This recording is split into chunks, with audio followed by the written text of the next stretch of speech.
श्री शिवाय नमस्तुभ्यम। हर हर महादेव, जय हो भोलेनाथ। दोस्तों, आज की इस वीडियो में हम जानेंगे कि पाशुपति व्रत की सुबह की थाली में हमें किस किस सामग्री की आवश्यकता होती है। पाशुपति व्रत बहुत ही महत्वपूर्ण व्रतों में से एक व्रत माना जाता है। यदि पूरी श्रद्धा और संपूर्ण नियमों के साथ ये व्रत किए जाते हैं तो ऐसी कौन सी मनोकामना है जो इन व्रतों के प्रभाव से पूर्ण नहीं हो सकती। 5 सोमवार का ये व्रत होता है और इन व्रत की जो विशेष बात होती है वो ये होती है कि शिवालय में जाकर के ही किए जाते हैं और इस व्रत के कुछ विशेष नियम भी होते हैं जिनका हमें पालन करना होता है। यदि हम इन नियमों का पालन नहीं करते हैं तो हमारा व्रत निष्फल हो जाता है, यानी कि कोई भी उससे हमें लाभ प्राप्त नहीं होता है। उन्हीं नियमों में से आज कुछ नियम मैं बताने वाली हूँ कि इसमें क्या होता है। शिवालय जाया जाता है, शिवालय जाते हैं तब थाली लगा करके ले जाई जाती है। एक तो सुबह के समय ले जाई जाती है, थाली एक ही रहती है, वही थाली सुबह जाती है, वही थाली शाम को जाती है। थाली यदि कांसे की, पीतल की हो तो बहुत ही ज़्यादा शुभ है। यदि आपके पास नहीं है तो कोई बात नहीं, जो भी कोई शुद्ध जिसमें आप पूजा पाठ करते हो आप ऐसी कोई थाली या प्लेट ले लें, थोड़े बड़े साइज़ की लें, क्योंकि सारी सामग्री हमें इसी थाली में रख करके ले जानी होती है। दोस्तों, शास्त्रों के अनुसार हमें अभिषेक कराने के लिए जल अपने घर से ही लेकर के जाना चाहिए और शिव जी का अभिषेक करने के लिए शिवलिंग का हमें तांबे का लोटा लेना चाहिए। इसके अलावा आपके पास जो भी लोटा उपलब्ध हो आप वो भी ले सकते हैं और इसके अंदर कुछ बूंदें आप गंगा जल की डाल लें तो बहुत ही शुभ रहता है। देखिए, जब हम अपने घर से जल लेकर के जाते हैं अभिषेक के लिए तो हमारा पितृदोष भी समाप्त होता है और बहुत ही शुभ रहता है। और तांबे के पात्र में रखा हुआ जल गंगा जल के समान ही माना जाता है, तो आप तांबे के लोटे में घर से ही जल भर करके ले जाएंगे अभिषेक के लिए।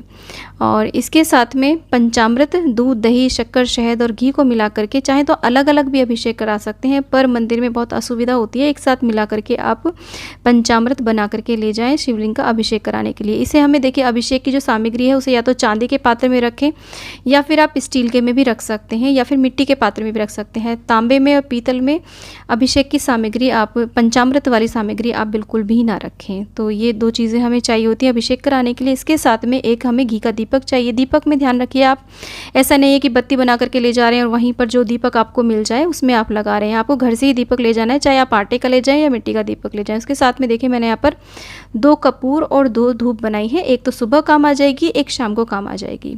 और मैंने कपूर आरती के लिए ये आरती ले ली है पीतल की।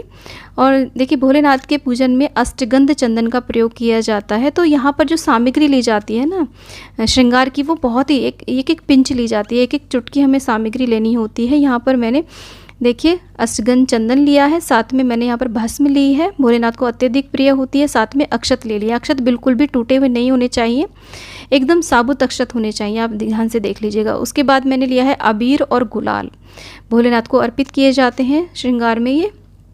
तो ये सारी चीज़ें तो भोलेनाथ को अर्पित की जाती हैं। इसके साथ में हम कुमकुम ले लेंगे। ये कुमकुम हम अशोक सुंदरी और माता पार्वती को अर्पित करेंगे। साथ में हमने यहाँ पर हल्दी भी ले ली है और ये ऑरेंज वाला जो सिंदूर होता है ये हम गणेश जी को अर्पित करेंगे। और इसके अलावा आप चाहें तो देखिए पीला चंदन भी ले सकते हैं। यहाँ पर मैं केसर युक्त ये चंदन है ये ले रही हूँ। तो ये श्रृंगार की सारी सामग्री हो जाती है। इसके बाद में देखिए भोग लगाने के लिए आप कुछ भी ले सकते हैं। मैं यहाँ पर मिश्री ले रही हूँ, आप चाहें तो चीनी भी ले सकते हैं, बताशे ले सकते हैं या कुछ भी मौसमी फल कुछ भी ले सकते हैं। और थोड़ी सी हमें दक्षिणा रखनी होती है, सिक्के के रूप में दक्षिणा रखें, कुछ भी रख सकते हैं आप। 11 रुपये रख सकते हैं, 5 रुपये रख सकते हैं। और साथ में इत्र ले लें, भगवान भोलेनाथ को इत्र अत्यधिक प्रिय होता है, तो इत्र आप पूजा में ज़रूर यूज़ करें अगर आपके पास है तो। साथ में वस्त्र रूपी कलावा अर्पित करने के लिए रख लें यहाँ पर।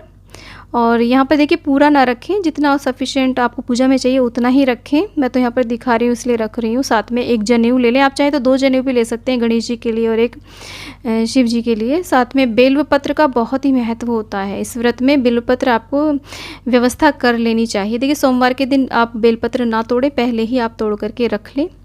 और इस तरीके से जितने आप चढ़ाने चाहें 5, 7, 11, 21, 51 उतने बिलपत्र ले लें। बिलपत्र की आपको डंडियाँ तोड़ लेनी है, यानी कि उसकी जो गांठ होती है ना आगे से वो तोड़ लेनी है और अच्छे से धुल करके उन्हें हम प्रयोग करेंगे। बिलपत्र कहीं से भी कटे फटे नहीं होने चाहिए, कहीं से भी खंडित नहीं होने चाहिए। अगर आपको शमी पत्र भी मिल जाते हैं तो वो भी आप पूजा में रख सकते हैं, भांग रख सकते हैं। और इसी के साथ में देखिए मेरे को अपराजिता का, नीली अपराजिता का एक फूल मिल गया था। अगर आपको उपलब्ध हो जाता है तो आप उसे भी अर्पित करें भोलेनाथ को। और धतूरा धतूरा और धतूरे के फूल यदि आपको मिल जाते हैं, तो जो भी शिव जी को अत्यधिक प्रिय चीज़ें हैं उनमें से जो भी आपको मिल जाती हैं आप उन्हें यूज़ कर सकते हैं। अगर कोई सामग्री नहीं मिल पाती है तो बिना उस सामग्री के भी आप अपना पूजन कर सकते हैं। देखिए मैंने यहाँ पे धतूरे के फूल लिए हैं और धतूरा आप अर्पित करें यदि आपको मिल जाता है। अगर आप शिवालय जाते हैं तो शिवालय के बाहर ये सारी चीज़ें आपको देखिए पूरे सावन के महीने में तो मिल ही जाती हैं, तो वहाँ से आप खरीद करके अभिषेक कर सकते हैं, पूजन कर सकते हैं। इसके बाद में जो भी फूल उपलब्ध हो जाए, सफ़ेद फूल मिल जाए, पीले फूल मिल जाए, वो आप पूजा में रखें। आप चाहें तो माला भी अर्पित कर सकते हैं। और गणेश जी को अर्पित करने के लिए यहाँ पर हम दूर्वा ले रहे हैं और नंदी बाबा को अर्पित करने के लिए भी हम थोड़ी सी दूर्वा रखेंगे।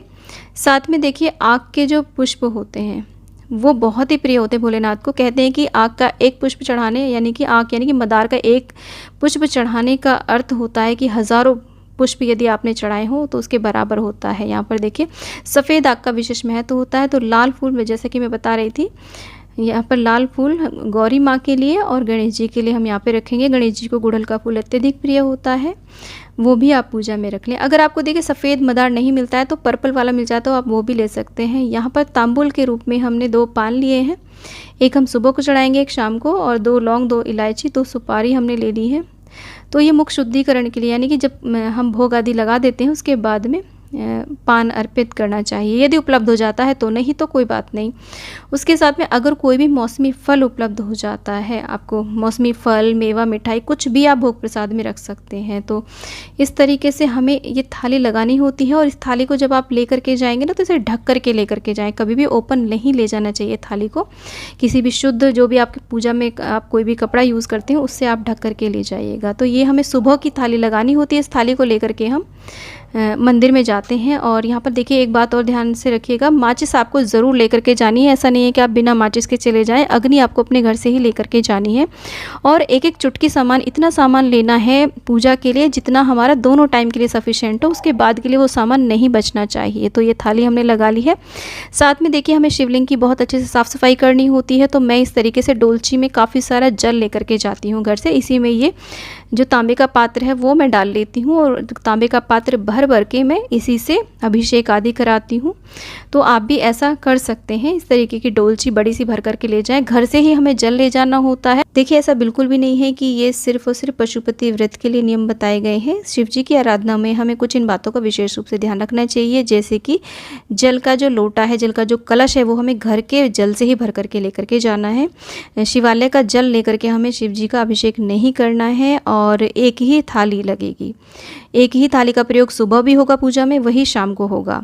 तो आप एक थाली लगा लें और सामग्री इतनी रखनी है, एक एक पिंच रखनी है जो सुबह के टाइम यूज़ हो जाए और शाम के टाइम भी यूज़ हो जाए। मैंने यहाँ पर सामग्री छोटे छोटे दियों में रखी है, आप चाहें तो थाली में भी एक एक पिंच रख सकते हैं। बस इस हिसाब से रखें कि सामग्री मिक्स ना होने पाए आपस में, क्योंकि मिक्स हो जाती है तो कुछ चीज़ें ऐसी होती हैं जो भोलेनाथ को नहीं चढ़ती हैं, नहीं लगती हैं। तो इससे क्या होता है कि जब मिक्स हो जाती है और हम भोलेनाथ को अर्पित करते हैं तो इससे वो हमें दोष लग जाता है। तो इसलिए ध्यान रखिए और मिक्स नहीं होने पाए। एक ही थाली हमें सुबह शाम को दोनों टाइम वही लेकर के जानी है और थाली को ढक करके लेकर के जाना है और घर से जल भर करके लेकर के जाना है।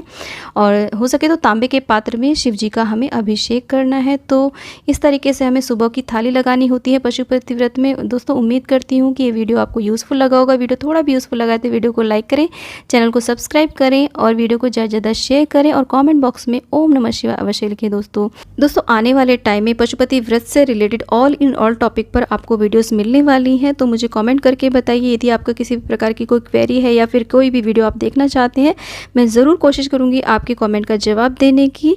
मिलती हूँ नेक्स्ट वीडियो में, तब तक के लिए दोस्तों ओम नमः शिवाय। श्री शिवाय नमस्तुभ्यम।